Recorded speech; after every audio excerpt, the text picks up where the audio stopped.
আচ্ছা, আমরা আজকে পড়তে যাচ্ছি অনার্স থার্ড ইয়ারের ম্যাথিউ আর্নল্ডের কবিতা পড়তে যাচ্ছি। মূলত আমরা তার তিনটি কবিতা, থায়ারসিস, এরপর হচ্ছে যে স্কলার জিপসি এবং ডুবার বিস।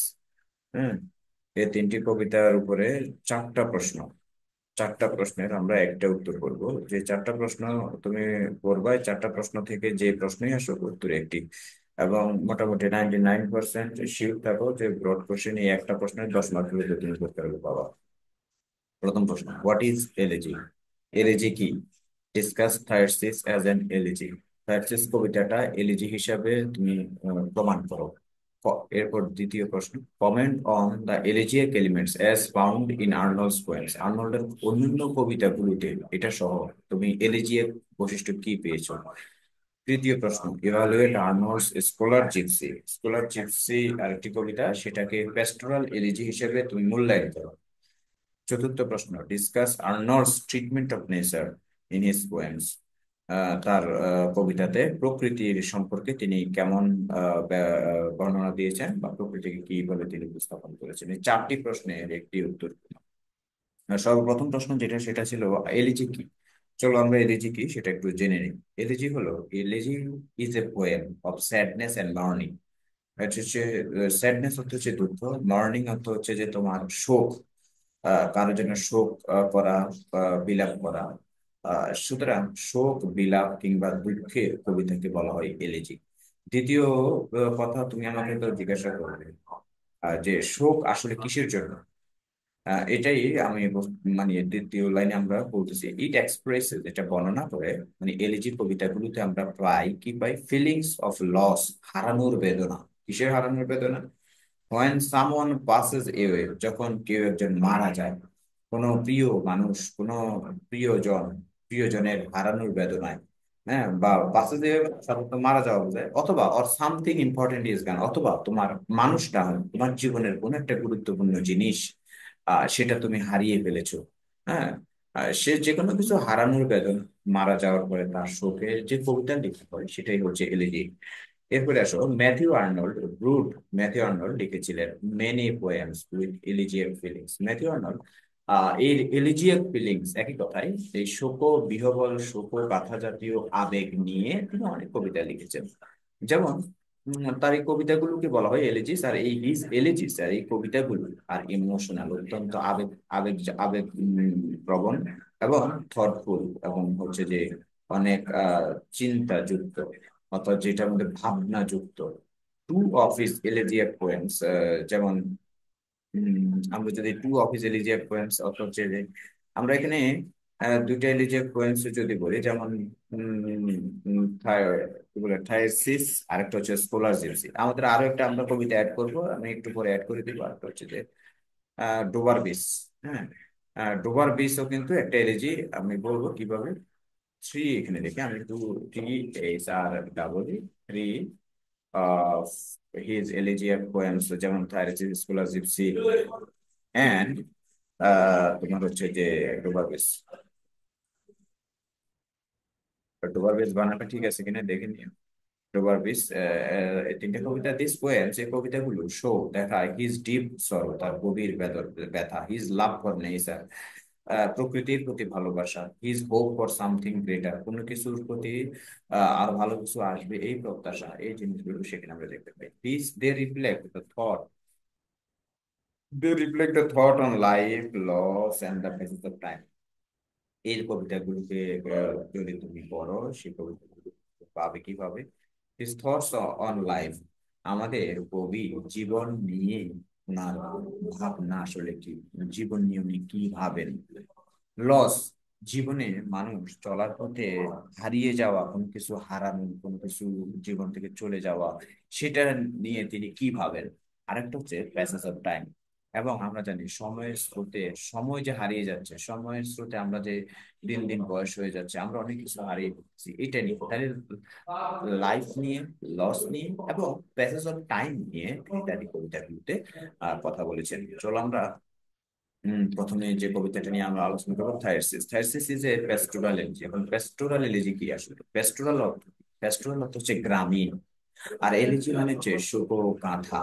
গ্রামীণ শোকযাত্রা গাঁথা জাতীয় কবিতা, দ্যাট মর্নস, যেখানে শোক করা হয়, শোক প্রকাশ করা হয়, আর্নল্ডস ডিয়ার ফ্রেন্ড আর্থার হাগ cloud.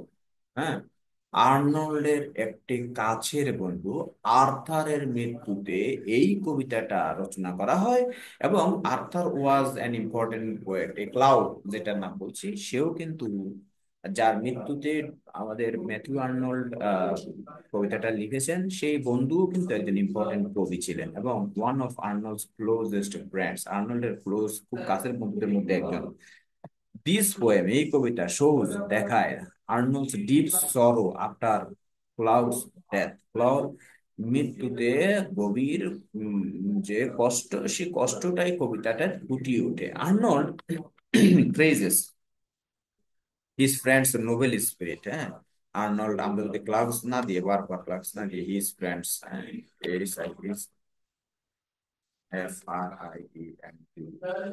Friends noble spirit, Arnold তার বন্ধুর সততা, নোবেল স্পিরিট মানে এই যে স্পিরিট মানে এই যে আত্মা, তার এই বন্ধুর আত্মার প্রতি সে বা বন্ধুর সততাকে সে প্রশংসা করে। হিজ কন্ট্রিবিউশনস টু লিটার্স, এবং তার বন্ধু যে সাহিত্যে অবদান রেখেছে কবি হিসেবে, সেটাও তিনি আমাদের থার্সেস এর মধ্যে উল্লেখ করেন। ইন দা পোয়েম আর্নল্ড, এই কবিতার মধ্যে Arnold finds comfort in nature, এই কবিতার মধ্যে আর্নল্ড কিন্তু প্রকৃতির একটা কমফোর্ট পায়, অর্থ হচ্ছে সহানুভূতি পায় কিংবা সান্ত্বনা পায়। আমরা জানি আমরা যখন খুব কষ্ট পাই তখন কিন্তু আমরা প্রকৃতির কাছে ফিরে যাই। এবং যদি প্রশ্নটা আসে নেচার নিয়ে, তাহলে অবশ্যই তোমরা এই অংশটুকু নীলকালি দিবে।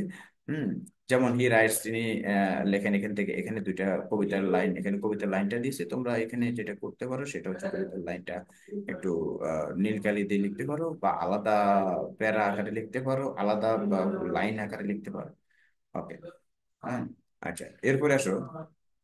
উম আমরা আহ আহ, আচ্ছা, আর্নল্ড ওপেন মেক্স স্যাডনেস।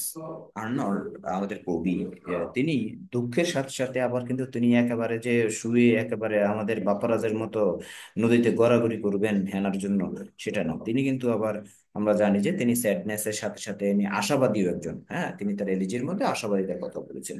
যেমন ইন থার্সিস, থার্সিসের মধ্যে Arnold feels pain over clouds death, Arnold তার বন্ধুর মৃত্যুতে তিনি যেমন শোক প্রকাশ করেন, ব্যথা পান, ঠিক তেমনি বাট ফাইন্ডস পিস, তিনি আবার শান্তি পান in memories of his friends, তার বন্ধুর স্মৃতিগুলো রোমন্থন করে তিনি আবার কিন্তু সেখানে আবার একটু শান্তি পান, যে আমার বন্ধু ভালো ছিল, ভালো ছিল, বন্ধু এই করছে সেই করছে। হি বিলিভস, তিনি বিশ্বাস করেন, কি বিশ্বাস করেন, হোয়াইল, যখন people may live this world, মানুষ যখন এই পৃথিবী ছেড়ে চলে যায়, দেয়ার স্পিরিট, তাদের আত্মা, এন্ড মেমোরি, তাদের স্মৃতি, রিমেইন এলাইভ, তাদের আত্মা, তাদের স্মৃতি সারা জীবন থাকে। বলে না, মানুষ মরে যায়, ইয়া রেখে যায় স্মৃতি। হ্যাঁ, মানুষ মরে গেলেও তার স্মৃতি কিন্তু থেকে যায়।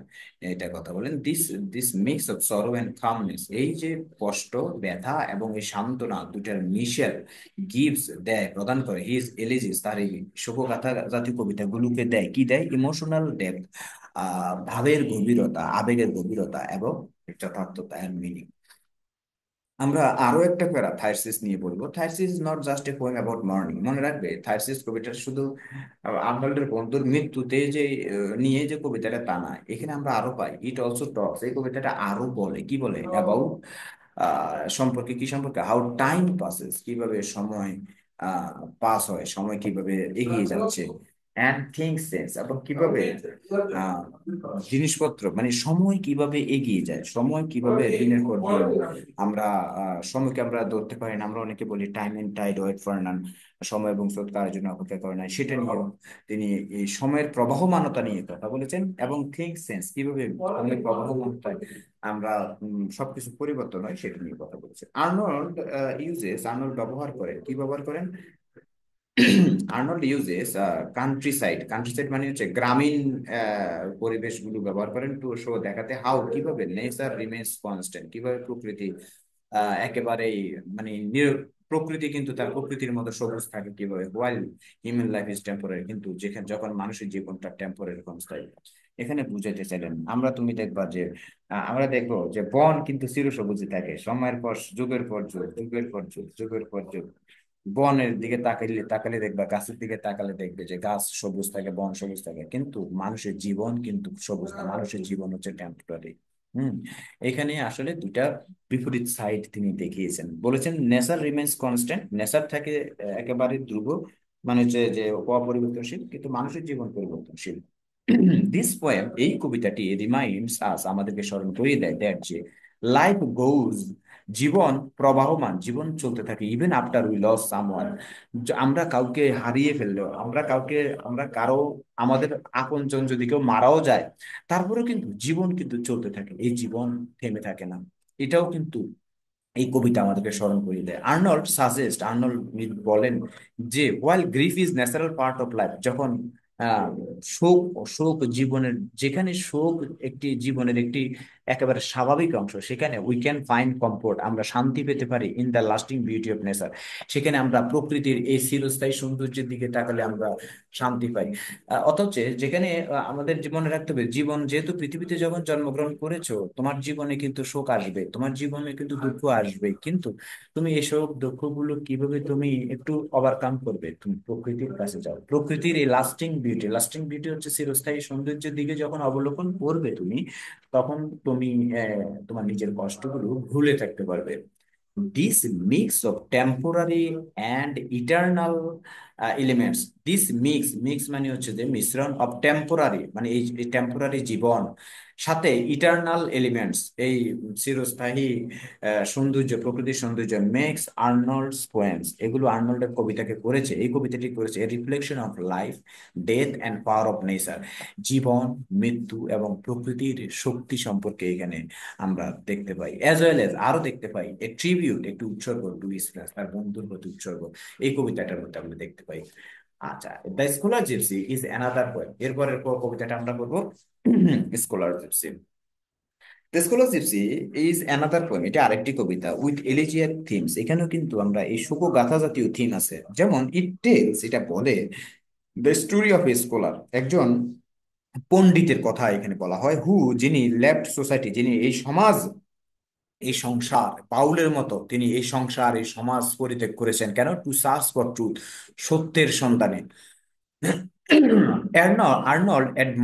আর্নল্ড প্রশংসা করেছেন his simple pure life, Arnold এই বাউলের, এই স্কলার জিপসির, এই পণ্ডিতের সহজ সাদামাটা এবং এই নিষ্পাপ জীবনকে তিনি প্রশংসা করেছেন, কিন্তু আর্নল্ড এখানেও তিনি শোক প্রকাশ করেছেন the loss of such values in modern times, তিনি বলেছেন কিন্তু আমাদের বর্তমান সমাজে, শহরের দিকে তাকাও, নগরের দিকে তাকাও, এই মানুষগুলোর দিকে তাকাও, এই মানুষের মধ্যে কোনো সিম্পলিসিটি নাই, সবাই কেমন যেন হচ্ছে যে তোমার টাকার পিছনে, অর্থের পিছনে দৌড়াচ্ছে। এটা ভিক্টোরিয়ান যুগে মানুষগুলো আমরা জানি যে সবাই কিন্তু কিভাবে ধন সম্পদে পরিপূর্ণ হবে, শিল্প বিপ্লবের সময় সবাই এদিকে দৌড়াচ্ছে, কেউ কিন্তু আসে সত্যের সন্ধানে নিজেকে উৎসর্গ করে এই সমাজ সংসার ত্যাগ করে নাই। সেটার জন্য তিনি শোক প্রকাশ করতেছেন যে এই সমাজে মানুষগুলো কিন্তু এখন আর এই ভ্যালু নাই। হি রাইটস, তিনি লিখেছেন ফর টাইমস, সময়ের পর সময়, driving all things before him, unmade what man has made. আচ্ছা, যাই হোক, এটা আমি আর ব্যাখ্যা করলাম না, এটা জাস্ট তোমরা একটা লাইন, তো প্রয়োজন করলে দ্বিতীয় লাইনটা শুধু হয়তো তোমরা দিয়ে কোটেশন অবশ্যই দিবে, আনমেড হোয়াট ম্যান হ্যাজ মেড। হ্যাঁ। তো যেটা তোমার হচ্ছে যে এটা আর কি, যে মানুষ আসলে ওইটার পিছনে বিফোর হিম, তার এমন জিনিসের পিছনে দৌড়ায় যে জিনিসের আসলে কোনো দাম নেই। সেটাই আর কি দ্য স্কলার জিপসি কবিতার মধ্যে আছে, এটা লাইনটা, দিস লাইন শো, যে লাইনটা দেখে আর্নল্ড স্যাডনেস, আর্নল্ডের দুঃখটা প্রকাশ করা হয় এখানে, অ্যাবাউট চেঞ্জেস, পরিবর্তন, caused by the time and progress, যে মানুষ সময়ের কালক্রমে যা তৈরি করেছে, আসলে এগুলো আসলে কিছুই না, বা এগুলো আসলে মানুষের সততা, ন্যায়পরায়ণতা কিংবা চারিত্রিক গুণাবলীর কিছুই না, মানুষ আসলে জাগতিক পৃথিবীতে, জাগতিক সম্পদে নিজেকে আবিষ্ট করে রাখে, এই মানুষের এই পরিবর্তন সময়ের কালক্রমে হ্যাঁ, মানুষের মধ্যে থেকে সততা হারিয়ে গেছে, এই জিনিসগুলো নিয়ে আসলে এই কবিতাটা স্কলার জিপসি। আমরা তারপরে ডোবার বিচ যদি যাই, ডোবার বিচ ইজ এ পোয়েম, ডোবার বিচ একটি কবিতা যেখানে বিশ্বাসে হারিয়ে গেছে, বিশ্বাস হারিয়ে যাওয়া নিয়ে কথা বলে, কিছুটা স্কলার জিপসির মতো ডোবার বিচে আমরা দেখতে পাবো যেখানে আমাদের লেখক সমুদ্র সৈকতের এক পাশে তিনি একটা সমুদ্র সৈকতের এক পাশে একটি হয়তো একটা রেস্টুরেন্টে বা হোটেলে একটা মোটেলে তিনি বসে আছেন। তিনি জানালা দিয়ে দেখতে পাচ্ছেন যে সমুদ্রের যে ঢেউগুলো এগুলো এসে সমুদ্রের তীরের মধ্যে বারবার এসে ধাক্কা দিচ্ছে। তো তিনি ভাবতে থাকেন একদিন এই সাগর, এই মহাসাগর, এই মহাসমুদ্রটাও ছিল যা বিশ্বাসে পরিপূর্ণ, মানুষ ধর্মকরণ করতো, ঈশ্বরে বিশ্বাস ছিল, ভালো মানুষ ছিল। আজকে এই সে ভালো মানুষগুলো নাই, সে বিশ্বাস নাই, হারিয়ে গেছে ধর্মীয় বিশ্বাস, হারিয়ে গেছে সততা, সবকিছু হারিয়ে গেছে। সেটা নিয়ে তিনি লিখেছেন ডোবার বিচ। হ্যাঁ, ডোবার বিচ হচ্ছে সাধারণত ইংল্যান্ড এবং ফ্রান্সের হয়তো একটা মাঝামাঝি একটা জায়গা, সমুদ্রের এপাশে ডোবার বিচ, ইংল্যান্ডের একটি ডোবার বিচ, আমরা কক্সবাজার সি বিচ বলি তেমনই। এই সিটা এখানে বলছে যে আর্নল্ড দেখেন এট দ্য সি, সমুদ্রের দিকে তাকিয়ে থাকেন এবং থিংস ভাবেন about the fading of faith in the modern world. বর্তমান বিশ্বে যে বিশ্বাসের বড় অভাব, কেউ কাউকে হাজব্যান্ড ওয়াইফকে বিশ্বাস করে না, টিচার স্টুডেন্টকে বিশ্বাস করে না, স্টুডেন্ট টিচারকে বিশ্বাস করে না, প্রতিষ্ঠানের কর্মচারীদেরকে বিশ্বাস করে না। এই যে অবিশ্বাসের যে একটা দুনিয়া, সে যেখানে বিশ্বাস হারিয়ে গেছে, সেটা নিয়ে তিনি আসলে এই কবিতার মধ্যে কথা বলেন। দ্য সি, এই সমুদ্রটা রিমাইন্ডস হিম, তাকে মনে করিয়ে দেয় অফ আর্লিয়ার টাইমস, হাজার বছর পূর্বের, শত বছর পূর্বের কথা মনে করিয়ে দেওয়া হয়, যখন এ ফেইথ ওয়াজ স্ট্রং, যখন এই পৃথিবীতে বিশ্বাস ছিল পরিপূর্ণ এবং লাইফ জীবন ছিল পিসফুল। আর্নল্ড বলেছেন the sea of faith was once, এই সি অফ ফেথ মানে হচ্ছে বিশ্বাসের এই সমুদ্র, ওয়াজ ছিল ওয়ান্স এট দ্য ফুল, এই বিশ্বাসের সমুদ্র একসময় পরিপূর্ণ ছিল। সমুদ্রের যে পানিগুলোকে বলছে এগুলো হচ্ছে বিশ্বাস, এগুলো একসময় পরিপূর্ণ ছিল। দিস লাইন এক্সপ্রেসেস, এই কবিতা এই লাইনটি প্রকাশ করে, কি প্রকাশ করে? হিজ গ্রিফ, তার দুঃখ, তার কষ্ট, কিসের কিসের জন্য? Over the loss of spiritual hope, এই যে ইসলাম ধর্মীয় যে বিশ্বাস হারিয়ে গেছে সেটার কষ্টে তিনি এটা প্রকাশ করেছেন। আমরা প্রশ্নটা ছিল মনে রাখবা এলিজিয়াক এলিমেন্টস বা এলিজি। এলিজি মানে যে মানুষের হারিয়ে যাওয়া তা না। আমরা বলেছিলাম ইম্পর্টেন্ট জিনিসও যখন হারিয়ে যায়, এই যে বিশ্বাস হারিয়ে গেছে, ধর্মীয় বিশ্বাস, এটাকেও তিনি বলেছেন এটা একটা one kind of elegiac elements. হ্যাঁ, নেসার, এরপর আসলে প্রকৃতি, নেসার। আমাদের প্রশ্নের উত্তর যদি প্রশ্নটা যদি একটা নেশা নিই, তাহলে প্রত্যেকটা প্যারার যেখানে যেখানে নেশার আছে আমরা সেখানে নীলকালি দিব, আর এখানে তো আলাদা প্যারাই আছে। দেখো, নেশার প্রকৃতি প্লেজ এ কি রোল ইন আর্নল্ডস এলিজিস। আর্নল্ড এলিজের মধ্যে প্রকৃতি গুরুত্বপূর্ণ ভূমিকা পালন করছে। যেমন ইন থাইরসিস অ্যান্ড স্কলারশিপস এর মধ্যে nature provides a piece and healing. এই থাইরসিস এবং স্কলারশিপস এর কবি কি করেন, তিনি যখন কষ্ট পাচ্ছেন তার বন্ধু হারিয়ে যাওয়াতে, মৃত্যুতে, তিনি যখন কষ্ট পাচ্ছেন অনেক কিছুতে, তখন তিনি প্রকৃতির কাছে গিয়ে সান্নিধ্য লাভ করেন, শান্তি পান। আবার স্কলার জিপসিতে আমরা দেখতে পাই ওই স্কলার ব্যক্তিটি, যিনি বিজ্ঞান ব্যক্তি, তিনি এই সমাজ ছেড়ে তিনি প্রকৃতির কাছে হারিয়ে যান শান্তির খোঁজে। ইন ডোবার বিচ, অন্যদিকে ডোবার বিচে দা সি, এই সমুদ্রটা সিম্বলাইজেস চেঞ্জ এন্ড লস, সমুদ্র পরিবর্তন এবং হারিয়ে যাওয়াকে সিম্বল হিসেবে, সাংকেতিক হিসেবে প্রকাশ করে। অর্থাৎ এটা একটা প্রতীক কিসের, হারিয়ে পৃথিবী যে পরিবর্তনশীল, আগে এক সময় বিশ্বাস ছিল এখন বিশ্বাস নাই, আগে এক সময় সততা ছিল এখন সততা নাই, আগে এক সময় ধর্ম ছিল এখন ধর্ম নাই। আর্নল্ড ইউজেস নেচার, আর্নল্ড প্রকৃতিকে ব্যবহার করেছেন টু এক্সপ্রেস, প্রকাশ করতে হিজ ফিলিংস, তার আবেগ, এবং ফাইন্ড সোলেস, এবং তার শান্তি পেতে তিনি প্রকৃতিকে ব্যবহার করেছেন। ইন কনক্লুশন, অবশেষে আর্নল্ডস এলিজিস, আর্নল্ডের এই গাথা গাথা জাতীয় কবিতাগুলো ব্ল্যান্ড মানে একত্রিত করে পার্সোনাল গ্রিফ, ব্যক্তিগত কষ্টগুলো ও শোকগুলো, ব্যক্তিগত দুঃখগুলো, উইথ ইউনিভার্সাল ট্রুথ, চিরন্তন সত্যের সাথে। চিরন্তন সত্য কি? চিরন্তন সত্য সেটাই যেটা হচ্ছে প্রকৃতির কাছে তুমি সুখ পাবে। প্রকৃতি অমর, প্রকৃতি পরিবর্তনশীল না, মানুষের জীবন পরিবর্তনশীল। এই পৃথিবীতে বিশ্বাস পরিবর্তন হবে কিন্তু প্রকৃতি পরিবর্তন হবে না, এটাই হচ্ছে ইউনিভার্সাল ট্রুথ। দে টিচ আস, তার এই কবিতাগুলো আমাদেরকে শিখায় টু চেরিশ লাইফ, জীবনকে মানে চর্চা করতে, জীবন নিয়ে গবেষণা করতে, অ্যান্ড ফাইন্ড পিস, সত্যকে খুঁজে, শান্তিকে খুঁজে পেতে ইন নেচার, প্রকৃতির মাঝে শান্তি খুঁজে পেতে এই কবিতা আমাদেরকে শিখায়। এবং কবিতা আরো শিখায় অ্যাকসেপ্ট দ্য চেঞ্জ, পৃথিবী পরিবর্তনশীল, এই পরিবর্তনকে তোমাকে মেনে নিতে হবে, মানুষ পরিবর্তনশীল, সবকিছু পরিবর্তনশীল, এই জিনিসগুলো আমাদেরকে শেখায়। হিজ ওয়ার্ডস, তার তোমার হচ্ছে যে তার এই বাণীগুলো ইন্সপায়ার আস, মানে তার ওয়ার্ডস অর্থ হচ্ছে কবিতাগুলো আমাদেরকে উৎসাহিত করে, ইন্সপায়ার্স হোপ অ্যান্ড আশাকে আরো জাগিয়ে দেয় মনের মধ্যে, অ্যান্ড রিমেইন টাইমলেস, এবং এই কথাগুলো, তার এই কবিতাগুলো আহ, চির, এগুলো হচ্ছে চির, সবসময়ের জন্য সত্য, চিরন্তন সত্য, রিমেইন থাকে, টাইমলেস মানে চিরন্তন সত্য থাকে। এই হচ্ছে আমাদের কবিতা, আশা রাখি তোমরা বুঝতে পারছো। আমি এগুলো একটু আরেকটু এডিট করে দিব তোমাদের, একটু পরে আমি এটা লিঙ্কটা দিয়ে দেবো গ্রুপে। একটু এডিট করে দিয়ে দিব, আর তোমরা এটা মুখস্থ করে ফেলো, কারণ সময় তোমাদের খুব সংক্ষিপ্ত। আর কেউ কি কিছু বলবে?